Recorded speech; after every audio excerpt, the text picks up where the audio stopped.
Caros alunos, estamos aqui para gravar mais uma aula e nessa aula de hoje nós vamos falar sobre as equações de Maxwell. Especificamente, nós iremos tratar de duas leis das quatro equações de Maxwell nessa primeira aula. Nós vamos fazer dois vídeos, sendo que hoje nós vamos estar apresentando aqui a lei de Gauss e a lei de Faraday, tá? Então vamos iniciar as equações de Maxwell, juntamente com a equação da continuidade, que nós vamos mostrar aqui durante a aula, e a força de Lorentz. Elas constituem as leis que regem o comportamento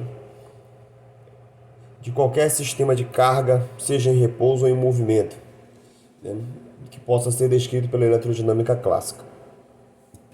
Então iniciamos com a primeira lei, que é chamada lei de Gauss. A lei de Gauss, ela vai relacionar o fluxo do campo elétrico por uma superfície fechada.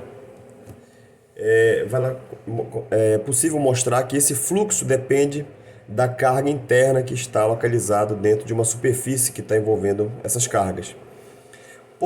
A definição de fluxo elétrico é uma integral do produto escalar do campo elétrico com o elemento de área. Então a gente pode dizer que a lei de Gauss, na sua forma integral, né, é a integral do campo elétrico sobre uma superfície, que é idêntico à quantidade de carga que está localizada dentro dessa superfície, dividida por essa constante ε0. Essa é a lei de Gauss, né? Se você tiver, por exemplo, uma carga e você imaginar uma superfície esférica envolvendo, as cargas elétricas ela tem uma tendência a se distribuir na superfície, né, da esfera, por exemplo. E, consequentemente, o campo elétrico dentro de um condutor fechado ele é nulo. Isso explica, por exemplo, se você estiver no interior de um automóvel e porventura cai um raio sobre ele, nada acontece com os ocupantes, já que o campo elétrico dentro do condutor fechado é zero, porque não tem carga. Se não tiver carga, não tem força. Se não tem força, não tem campo, né?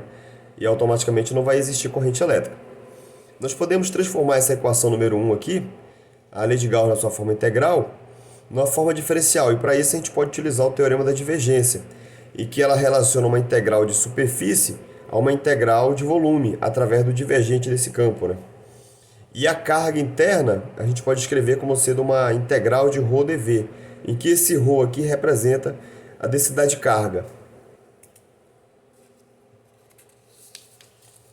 Então nós podemos escrever que a integral do campo elétrico sobre o elemento de área é igual a uma integral da a divergência desse campo vetorial sobre o elemento de volume, que é igual a carga sobre ε0. Só que a carga eu escrevi aqui como sendo ρdV.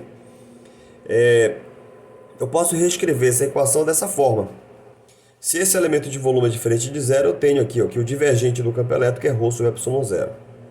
Tá? Então aqui a gente tem a relação a lei de Gauss na sua forma sua forma diferencial. Outra coisa interessante é que essa linha de campo elas emergem, né, de um dado ponto do espaço, onde exista uma densidade de carga. Consequentemente, as linhas de campo elas não se cruzam, porque o único ponto que que está emanando linhas de campo é onde existe a carga. Onde não tem carga não pode ter cruzamento de linhas de campo elétrico, ou seja, não pode ter divergente de campo elétrico.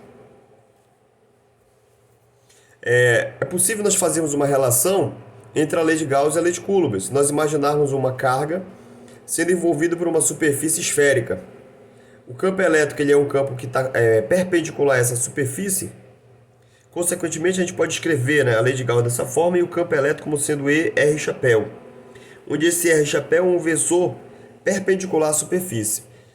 A área também está apontando para fora, eles são paralelos. Se o módulo do campo aqui for constante para um dado R, a integral de dA é a área da superfície esférica, que é o 4πr ao quadrado. A carga que está dentro da superfície é Q, então eu tenho que o campo elétrico é Q sobre 4πε0r2.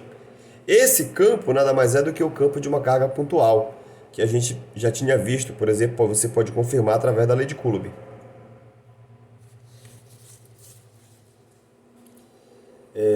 A segunda lei, né, que nós podemos falar aqui também é a lei de Gauss para o caso do magnetismo, que diz que o fluxo do campo magnético através de uma superfície fechada ele é zero, ou seja, a integral do fluxo magnético ao longo de uma superfície fechada é nula.